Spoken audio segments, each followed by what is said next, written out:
વડોદરામાં 8 વર્ષ બાદ પહેલીવાર આજવા સરોવરની જળસપાટી 205.70 ફૂટ ઉપર પહોંચતા જ મહાપાલિકા પ્રશાસન સફાળું જાગ્યું। વરસાદ ખેંચાતા જળસંકટના ખતરાને લઈને મહાપાલિકાએ તાત્કાલિક નર્મદા નિગમ પાસેથી પાણી ખરીદી આજવા સરોવરમાં ઠાલવ્યું। મહાપાલિકાએ 100 ક્યુસેક પાણીની 12.66 રૂપિયા લેખે ચૂકવણી કરી, એટલે કે વડોદરા મહાનગરપાલિકાએ 63.33 લાખ રૂપિયાનું પાણી નર્મદા પાસેથી લઈ આજવા સરોવરમાં ઠાલવ્યું।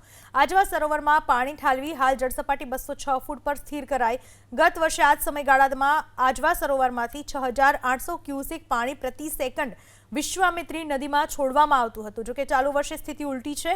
हाल આજવા સરોવરની સપાટી સ્થિર કરવામાં આવી રહી છે। नर्मदा निगम पासेथी आपणे दर 1000 लीटरे 5 રૂપિયા અને 17 પૈસાનો એમનો દર છે। એ મુજબ આપણે પાણીના પૈસા ચૂકવવાના હોય છે।